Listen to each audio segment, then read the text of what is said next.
본문은 지난주 본문과 같습니다. 에베소서 1장 23절 한 번 더 공독해 드리겠습니다. 교회는 그의 몸이니 만물 안에서 만물을 충만하게 하시는 이의 충만함이니라. 아멘.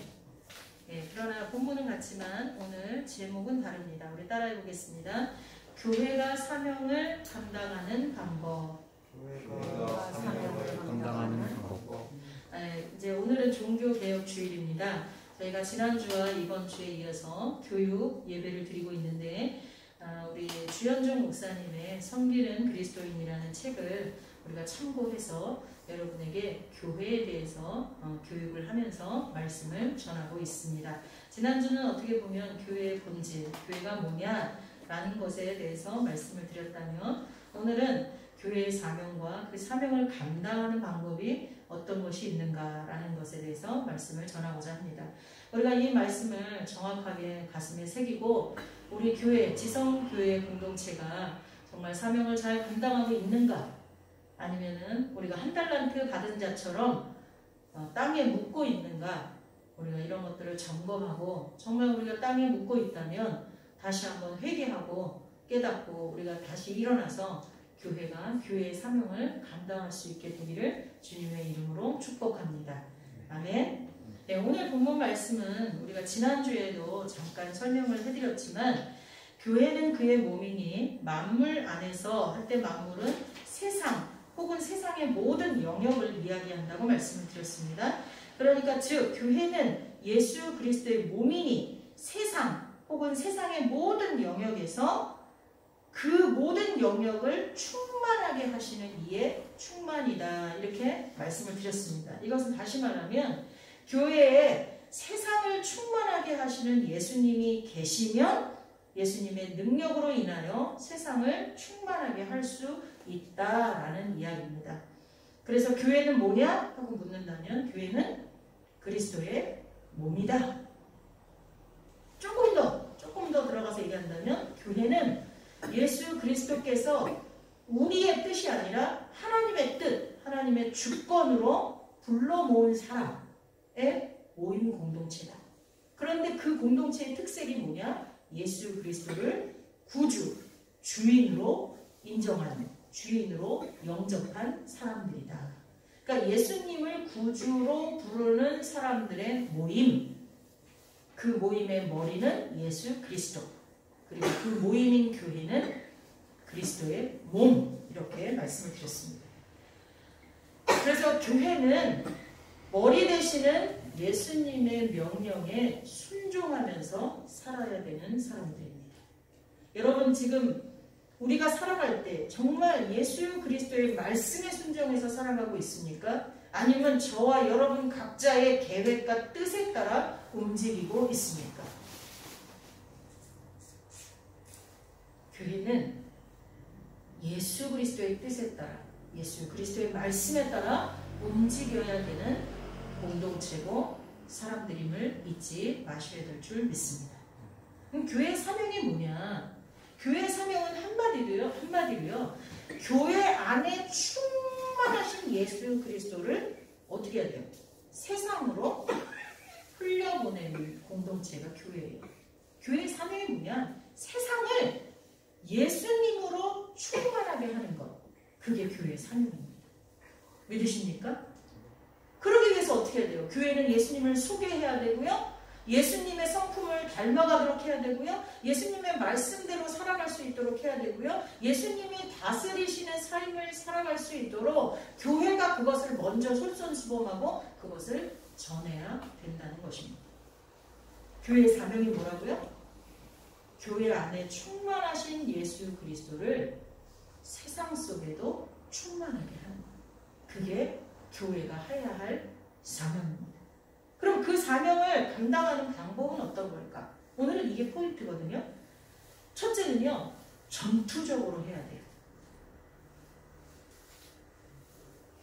이 지상의 모든 교회는 예수님의 교회이고요, 하늘에 속한 거룩한 공동체입니다. 따라서 지상의 원리, 세속의 가치, 교회의 원리, 교회의 가치, 그건 서로 달라요. 그러니까 세상의 원리나 세상의 가치와 교회의 원리와 교회의 가치는 상당히 달라요. 세상에는 공중 권세를 잡은 마귀가 침투해 있어요. 그렇기 때문에 세상의 가치나 원리랑 우리 교회 안의 가치와 원리가 같을 수가 없다는 거예요. 다른 것은 어떻게 하게 돼 있어요? 싸우게 돼 있어요. 도저히 섞일 수 없는 거는 싸우게 되어 있다는 거예요. 타협할 수도 없는 것, 타협점도 없는 그런 상태는 싸움밖에 없습니다.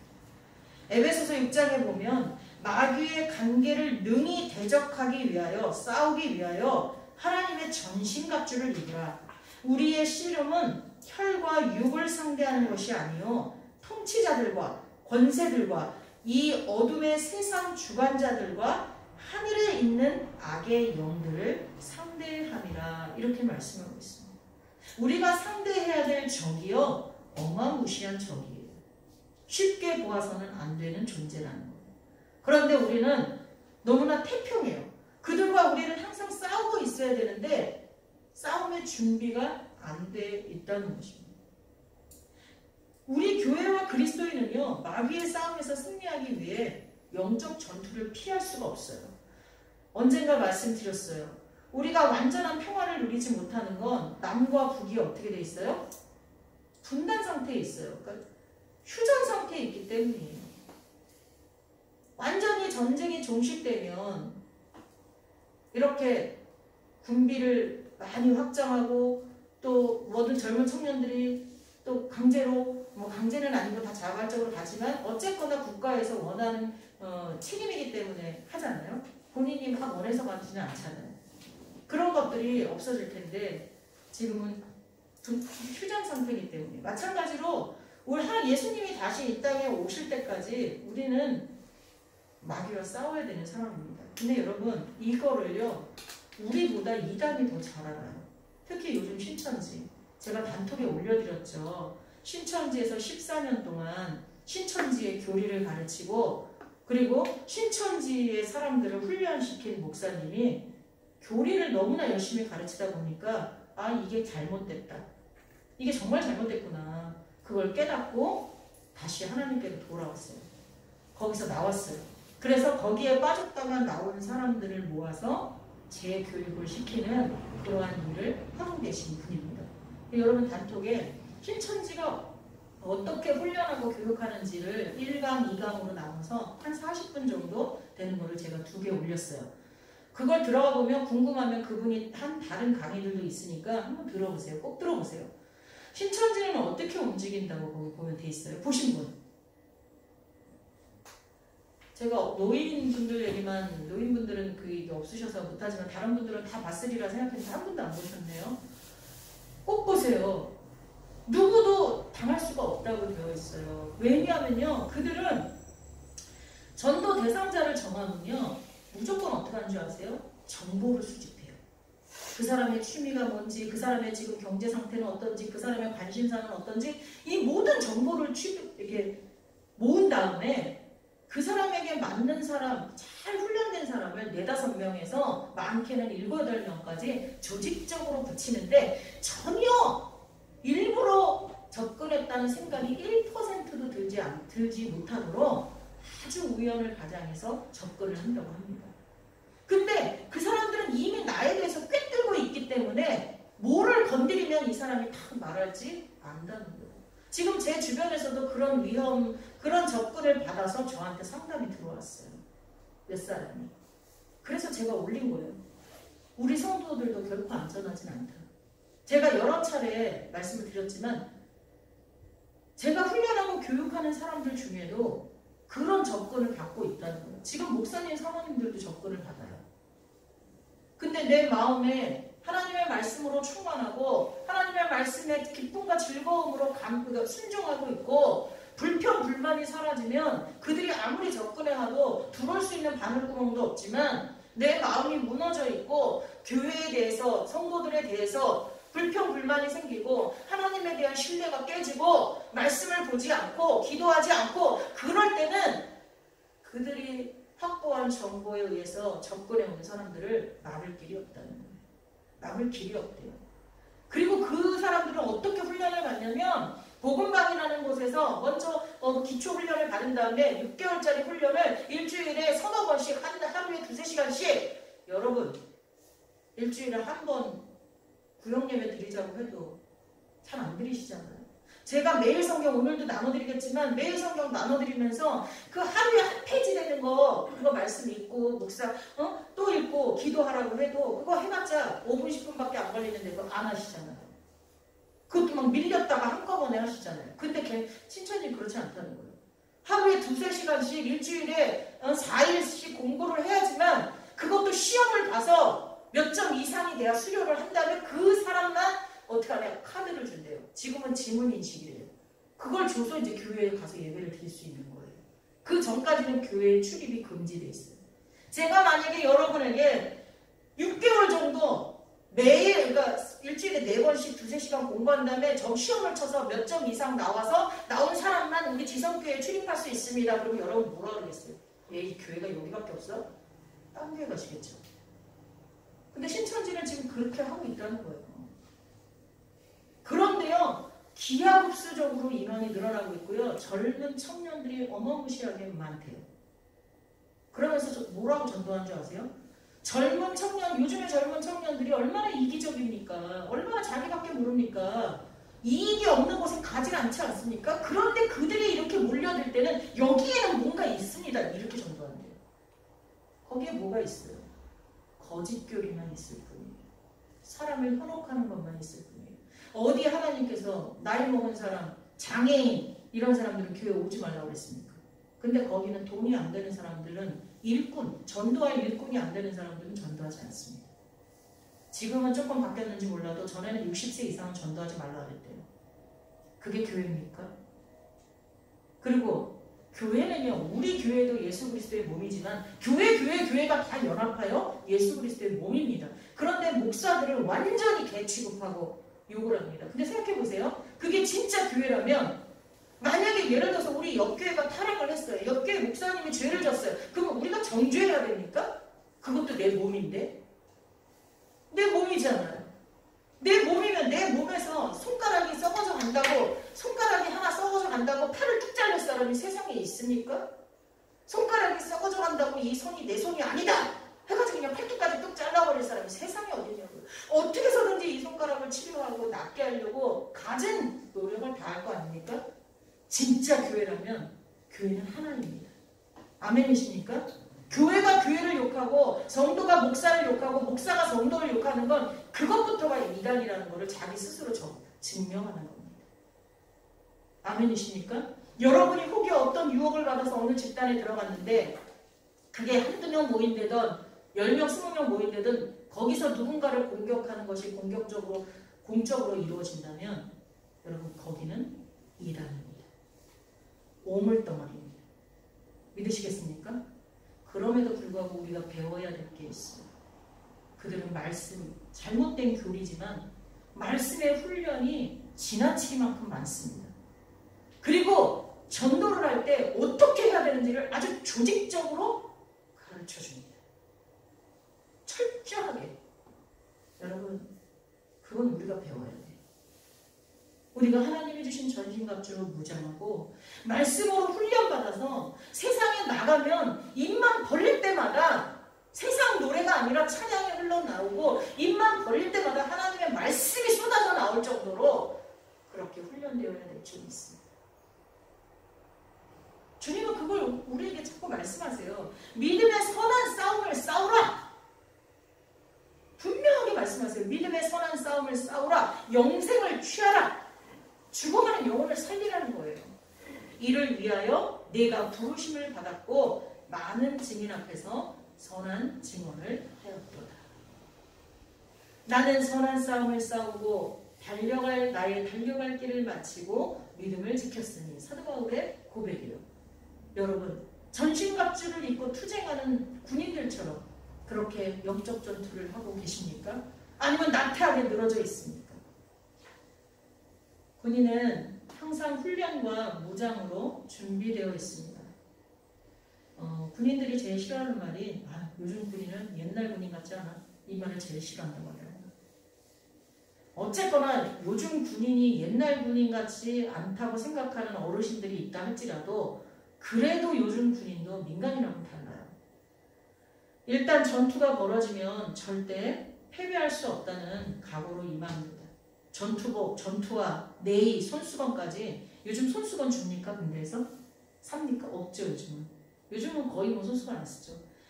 모든 장비와 의류, 무기가 전투에 합당한 것들로만 이루어져 있습니다. 저희 아이들도 군대 가기 전에는 뭐 이렇게 습진이라든가 이런 것들이 없었어요. 근데 군대 갔다 와가지고 이제 피부에 그런 습진도 생기고 변형이 되더라고요. 왜 그런 거 했더니 우리 일반인들이 신지 않는 군화라든가 양말이라든가 뭐 이런 것들을 신고 입으니까 또 추운 데서 근무하는 사람은 옷을 막 또 껴입고 뜨거운 햇빛에서 또 일하고 훈련하고 하다 보니까 피부까지 변하는 걸 봤어요. 아무리 옛날 군인 같지 못하다고 해도 자신의 피부가 완전히 이렇게 변형이 생길 만큼 군인은 훈련되어 있습니다. 여러분 교회도 마찬가지입니다. 교회는 세상과 싸워야 합니다. 내적인 평안이 여러분과 제 안에는 분명히 있어야 됩니다. 그건 세상과 구별돼야 돼요. 우리 안에는 두려움도 없어야 돼요. 미움과 원망, 불평으로 가득하지 않기 때문에 우리는 평안이 있어요.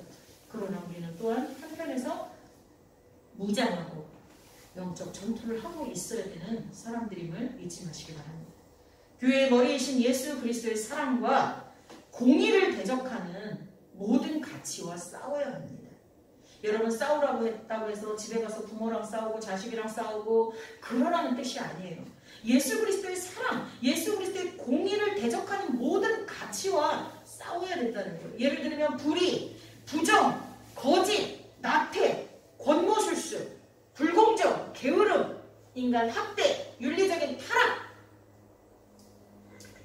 자아도취, 교만, 물질 숭배 이런 것들과 싸우라는 거예요. 그런 것들이 나를 자꾸만 자극하고 그런 것들이 나를 유혹하고 내가 자꾸만 넘어져서 불의를 저지르고 부정과 타협하고 그리고 내가 자꾸만 윤리적으로 타락하고 교만하고 물질을 우상 숭배하고 이렇게 자꾸 변해가는 나와 싸우라는 얘기예요. 그러한 세상의 가치와 싸워서 이기라는 것입니다. 그래서 여러분의 인생의 목적은 하나님이 원하시는 삶이어야 된다는 뜻입니다. 그러는 사람은요, 평안 가운데도요, 널브러져 있을 수 없어요. 주님이 주시는 평안 때문에 두려움은 없지만, 미래에 대한 두려움 따위는 없지만, 그런 것들과 싸우는 하루하루가 얼마나 힘든지 몰라요, 여러분. 근데 여러분요, 만약에 그 하나도 안 힘들다면, 여러분 이미 싸움에서 패배한 거예요. 매일매일 예수님이라면 어떻게 하실까? 이 상황에서 예수님이라면 어떻게 하실까? 그게 매 순간 생각되어져야 돼요. 두 번째는 교회는요. 뭐라 그랬죠? 지상에 있는 천국의 지부라 그랬잖아요. 체인점 같은 거. 지부. 그러면 어떻게 해야 돼요? 우리는? 교회는요. 세상 사람들에게 천국이 어떤 곳인지를 맛봐야 줘야 돼요. 천국이 어떤 것인지를 맛볼 수 있도록 소개해야 돼요. 그러니까 우리는요, 우리 한 사람 한 사람이 세상에 나와서 살아갈 때, 야, 그리스도인, 교회에 몸담고 있는 저 지체들은 저렇게 살아가는구나. 어려움과 고난이 닥칠 때 우리와 똑같이 힘들어하지만, 그럼에도 불구하고 저들의 입속에서는 감사가 있고, 저들은 하나님의 은혜를 구하고 의지하고 있구나. 부정과 부패가 심한 곳에서 나는 타협하는데 저 사람들은 어떻게 해서든지 거기에 물들지 않으려고 타협하지 않으려고 애쓰고 있구나. 윤리와 도덕이 아주 완전히 타락하고 학대가 있는 곳에서도 저 그리스도인들은 깨끗하구나. 그리스도인하고 사귀면 내가 혹시나 저 사람하고 맞지 않아 헤어져도 구타당할 일이 없고 우리 집까지 쫓아와서 불질릴 일 없고 깨끗하게 헤어져 주는구나. 우리 청년들. 요즘에 어때요? 데이트 폭력 엄청 심하죠. 스스로 헤어지고 나면 어때요? 막 한쪽은 자기가 헤어질 마음이 있어 헤어졌는데 다른 한쪽이 그렇지 않을 때 그 다른 한쪽이 공포에 가까울 정도로 와서 폭력을 행사하고 부모까지 죽이고 그런 일이 벌어지잖아요. 왜요? 자기 감정에 못 이기는 거예요. 헤어질 때는 헤어짐도 예의를 갖춰야 돼요. 상대방이 충분히 인정할 때까지 시간적 여유를 주고 이게 정리를 할 줄 알아야 되는데 요즘은 애들은 그렇지 않아요. 좋으면 만나고 싫으면 파괴해요. 상대방의 감정 따위 중요하지 않아요. 그래서 그 사람도 문제고 또 그렇다고 해서 가서 폭력을 행사하고 하는 사람도 문제인 거죠. 근데 적어도 그리스도인과 사귈 때는 그러한 것에 대한 두려움 따위는 접어버릴 수 있을 정도로 그 정도로 하나님 나라를 교회에서 그리스도인에게서 경험할 수 있어야 돼요. 여러분 지금 여러분이 그렇게 살고 계십니까? 여러분을 통해서 하나님 나라를 예수 그리스도의 사랑을 맛볼 수 있도록 그렇게 하고 계십니까? 예수님은 세상을 장악하고 있던 귀신, 즉 사탄이 물러가는 모습이 곧 하나님 나라가 이 땅에 임하기 시작한 증거라고 말씀하셨습니다. 그러나 내가 하나님의 성령을 힘입어 귀신을 쫓아내는 것이면 하나님의 나라가 이미 너희에게 임하였느니라. 바리새인들이 하나님의 나라가 어느 때 임하나이까 묻거늘 예수께서 대답하여 이르시되 하나님의 나라는 볼 수 있게 임하는 것이 아니요 또 여기 있다 저기 있다고도 못하리니 하나님의 나라는 너희 안에 있느니라. 이게 무슨 말씀이에요? 하나님 나라가 우리 마음에 임한다는 의미는 우리가 하나님 나라의 백성이 되었고 그 나라의 시민이 되었다는 의미입니다. 그럼 우리가 어떻게 살라는 거예요? 너희는 택하신 족속이요 왕같은 제사장, 왕같은 품위와 권위를 가지고 있어야 돼요. 누구에게도 쫄 필요가 없어요. 우리는 왕같은 제사장들이에요. 제사장은 뭐 하는 거예요? 일반 평민들의 죄를 지고 하나님께로 나아가는 사람이 제사장이에요. 그러니까 저와 여러분은 세상에 하나님을 모르는 사람들의 죄를 짊어지고 하나님께로 나아가 무릎 꿇고 기도해야 되는 사람이에요. 그 사람들은 우리에게 빚진 자들이에요. 우리도 누군가에게 빚져서 사랑의 빚을 져서 하나님의 백성이 되었듯이 세상 사람들도 우리에게 빚을 지고 있어요. 우리가 그들을 위하여 열심히 통곡하고 기도할 때 그들이 하나님 앞에 나올 수 있는 확률이 높아지는 거예요. 거룩한 나라, 우리는 세상과 다르게 깨끗해야 돼요. 하나님의 소유된 백성이에요. 우리들의 시민권은 하늘에 있는 자들입니다. 하나님 나라의 백성답게 그렇게 살아야 될 줄 믿습니다. 교회는 하나님의 왕이신 나라의 백성들이 모인 공동체입니다. 그러므로 교회는 하나님 나라가 되었습니다. 왕이신 하나님께서 세상의 악한 것들을 대적하고 물리칠 사명과 능력을 주셨다는 것입니다. 교회가 제대로 서 있으면 악과 불의와 거짓과 게으름과 윤리적 타락 이런 모든 것들이 서서히 사라지게 돼 있어요. 빛이 비치면 어둠은 물러가게 되어 있거든요. 교회는 세상의 사탄적인 요소들과 싸워야 됩니다. 근데 반대로 교회가 바로 서 있지 못하면 어떻게 돼요? 사탄이 교회를 장악하고 세상이 교회를 이겨요. 그래서 교회가 세상에 빌빌거리는 거예요. 세상이 눈치를 보는 거예요. 물질주의가 교회에 들어오니까 교회의 사명이 흔들립니다. 교회도 이익을 쫓아 움직이게 되었다는 거예요. 교회 내에서도 불법적인 일들이 생겨나고 있습니다. 어떤 일? 물질주의가 교회로 들어오니까 어떤 일이 생겨요? 직분자를 세우는데 헌금을 얼마 이상 할 수 있는 사람만 직분자로 세우는 일. 교회 후임의 목사가 오는데 그 돈을 얼마큼 싸가지고 와야지만 교회에 후임을 구할 수 있는. 온 성도가 연합하여 성전을 세웠는데 그 성전을 다른 용도로 팔아버리고.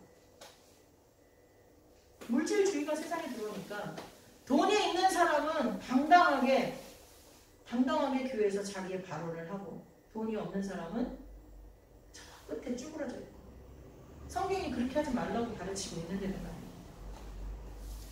영적 전투에서 교회가 패배했기 때문입니다. 이를 두고 종교개혁자, 오늘 종교개혁의 날이라 했잖아요. 종교개혁자 마틴 루터는 이미 500년 전에 그가 쓴 책에서 교회의 바벨론 포로라고 썼어요. 바벨론은 계시록에 나오는데 타락한 곳을 말하고 있어요. 거기 바벨론 포로라고 하는 그 책을 썼는데 거기서 뭐라고 얘기하냐면 세상의 포로가 되어버린 당대의 교회들을 그 안에서 비판하고 있었어요. 벌써 500년 전에. 교회에서 사용하는 불법 소프트웨어, 좀 전에 얘기한 직분자, 임직의 물질을 앞세우는 것, 이런 모든 것들이 하나님 나라가 세상과 차별되어 있다는 것을 망각한 행동이라고 볼 수 있습니다. 아주 유명한 일화가 있는데요. 토마스 아퀴나스라는 교부가 있는데 그 사람과 교황, 그때는 교황의 권세가 아주 클 때였거든요. 그때 이제 토마스 아퀴나스라는 그 유명한 교부에게 교황이 이렇게 말해요. 이제 교회가 돈이 많아졌기 때문에 베드로와 요한이 성전 입구에서 구걸하던 안진뱅이에게 은과 금은 내게 없어! 라고 말했던 것을 이제 말할 필요가 없게 됐습니다. 라고 아주 당당하게 이제 얘기를 한 거예요. 그러니까 이 토마스 아퀴나스가 뭐라고 얘기했냐면, 교황님, 그러나 이제 교회는 더 이상 나사렛 예수 그리스도의 이름으로 일어나 걸으라! 라는 말도 할 수 없게 되지 않았습니까? 이렇게 말을 했어요. 교회가 부자가 된 대신 예수 그리스도를 잃어버렸다는 뜻이에요. 예수 그리스도가 교회 안에 충만할 때는 돈 같은 거 없어도 됐어요. 그냥 나사렛 예수 그리스도 이름으로 일어나 걸으라. 그러면 안진뱅이가 일어나고 온갖 수많은 역사들이 일어났어요. 근데 지금은 교회가 배부르니까 예수 그리스도를 잃어버리고 예수 그리스도의 역사가 하나도 생기지 않는다는 것입니다. 마지막으로 세 번째는, 교회는 하늘에 속한 것이지만 동시에 교회는 실제적으로 지역에 존재합니다. 그래서 이 사도 때에도 교회가 이렇게 여기저기 세워지면, 빌라델비아에 세워지면 빌라델비아 교회, 갈라디아에 세워지면 갈라디아 교회, 고린도에 세워지면 고린도 교회, 이렇게 이름이 붙였잖아요. 저희 나라도 마찬가지로 그 지역 이름이 다 붙어 있었어요. 근데 지금은 교회가 지역 이름을 사용하지 않고 각자 교회 안에 주신 사명대로 이름을 붙여가요. 저희는 지성교회, 뱀같이 지혜롭고 비둘기같이 순결하라. 지성교회 안에 모여드는 모든 사람들에게 말씀으로 교육해서 세상에 나와 뱀같이 지혜롭고 비둘기같이 순결한 역사를 이루어내라 라는 뜻으로 저희 교회 사명으로 주신 교회 이름이에요. 그러니까 이렇게 개 교회마다 교회 사명을 받아서 이름을 짓는 게 좋은 면도 있지만 한 가지 잃어버리는 것도 있어요. 뭐냐면 교회는 하늘에 속한 공동체지만 동시에 이 땅에 발을 딛고 있는 지역에 있는 교회예요. 그럼 무슨 일을 해야 되죠? 지역적 사명도 감당을 해야 된다는 거예요.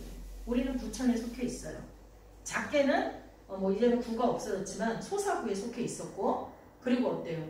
이 신곡본동 여기에 속해 있어요. 그럼 우리는 이 지역사회에 어떤 역할을 하고 있어야 돼요. 근데 안타깝게도 저희 교회는 지역에 어떤 역할을 하는 일이 없어요. 우리는 솔직히 전에는 우리 교회가 세워졌을 초에는 학생들을 동원해서 한 달에 한 번씩 청소를 했었어요. 그래갖고 두세 명씩 짝 져서 한쪽은 이쪽으로 쭉 가고, 한쪽은 저쪽에 그 절 있는 데까지 쭉 가고, 이쪽은 저 위로 올라가고, 이렇게 퍼지면서 띠두르고 청소도 했었어요. 그나마 할 수 있는 거. 우리 교회가 막 부유해가지고 지역의 그 주민센터, 지금 행정복지센터에 가서 여기에 이 지역에 어려운 사람들이 있으니까 우리가 쌀 몇 포대 정도 기부하겠습니다. 이런 거 우리는 못하고 있잖아요. 교회 임대료 내기도 뻑뻑하고, 제 사례비를 저의 연수에 맞게 사례비를 책정한다면 최소한 200은 돼야 되는데 교회 형편에 의해서 몇 년째 그 반도 못 받고 그러고 있잖아요. 그러니까 목회자 사례비라든가 교회 임대료도 제대로 감당이 안 되기 때문에 바깥에 외부적으로 경제적인 일은 하지 못하고 있어요. 그러나 좀 전에 말씀드렸잖아요. 내게 은과 금은 없지만 나사렛 예수 그리스도 이름으로 일어나 걸으라 라고 할 수는 있잖아요. 그렇죠? 우리 몸 건강하잖아요. 우리 교회에 사지가 멀쩡하지 않은 사람 한 명도 없잖아요. 그러니까 노인들은 좀 힘이 벅차더라도 우리는 가서 입으로 마스크 썼으니까 입으로 전도할 수 없다면 띠라도 두르고 예수님은 당신을 사랑하십니다. 당신을 구원하셨습니다. 하고 교회에서 1시간씩 교회 앞에 1시간 서 있기라도 하고, 그리고 길거리에 가서 청소도 하고, 그리고 우리 청년들은 독거노인들 그 막 집이 곰팡이 쓸고 했으면은 그 청소하고 도배도 좀 해주고, 사실은요 할 수 있는 게 되게 많거든요. 근데 우리 교회는 젊은이들이 많았는데도 제대로 하는 일이 없습니다. 얼마나 부끄러운지 모르겠습니다. 여러분 군대에 가면은요, 들어보셨는지 모르지만 강철교회, 번개교회, 필승교회, 충성교회, 백두산교회, 황금박쥐교회 들어보셨어요? 그래서 저는 그 중에서 강철교회, 필승교회 이런 거 좀 들어봤는데 이것도 어때요? 자기 부대 이름을 따가지고 교회를 짓고 그 부대 안에서 자기 역할을 하겠다는 뜻이잖아요. 여러분 교회는요 정치적인 이해관계, 이념, 물질주의, 지역감정, 일방적 경제 논리, 윤리적 상대주의 이런 것으로부터 자유로워야 돼요. 교회 안에는 정치적 색깔로 싸움을 할 필요가 없고요. 가치나 이념에 따라서도 그렇게 할 필요가 없어요. 교회는 오직 근거가 뭐여야 돼요? 성경. 성경의 근거에서 하나님이 우리에게 하기를 원하시는 사명을 감당하는 그런 교회가 되어야 될 줄 믿습니다. 기도하겠습니다. 사랑의 하나님 감사합니다. 오늘 말씀을 통하여서 교회가 감당해야 되는 사명은 교회 안에 충만하신 예수 그리스도를 세상 밖에도 충만할 수 있도록 주님을 전하고 또 세상 사람들이 교회를 통하여 천국을 맛볼 수 있도록 하나님의 말씀에 순종하여서 살아가는 모습인 것을 깨달아 알게 되었습니다. 또한 교회는 하늘에 속했지만 또 이 땅에 발을 딛고 있기에 하나님 우리 지역사회, 우리 교회가 속해 있는 지역사회에 정말 하나님의 복음을 전하고 사랑을 실천하는 그러한 일들을 감당해야 되는 사명이 있음을 또한 알게 되었습니다. 하나님 우리가 아는 것으로 그치지 않게 하시고 이 아는 것을 실천하며 나아갈 수 있도록 우리에게 믿음과 하나님에 대한 사랑과 열정을, 용기를 허락하여 주옵소서. 지금 이 코로나 시기에도 띠를 두르고 나아가 전도하는 이들이 많이 있습니다. 또한 사랑을 실천하기 위해 물질을 나누는 교회들도 많이 있습니다. 하나님 겉으로는 코로나 때문에 숨죽이고 있는 것 같지만 그 내면에서는 많은 일들을 하고 있습니다. 그럼에도 불구하고 신천지처럼 잘 훈련되어서 공격적으로 전도하는 그런 모습은 우리 기존 정말 복음을 사랑하고 하나님을 사랑하는 교회들 안에 부족합니다. 하나님 잘못된 것과는 싸워 이겨야 되겠지만 우리가 갖지 못한 것에 대해서는 반성하고 회개하고 배울 줄 아는 그런 저희들이 될 수 있도록 하나님께서 도와주옵소서. 이제 매일 성경을 성도들에게 나눠주려고 합니다. 소홀히 여기지 않게 하시고 단 5분 10분이라도 하나님 말씀을 묵상하고 공동적으로 기도해야 될 제목들이 거기에 써 있는데 잠깐 1분이라도 기도할 줄 아는 우리 교회 성도들 될 수 있도록 도와주옵소서. 예수님의 이름으로 기도하옵나이다. 아멘.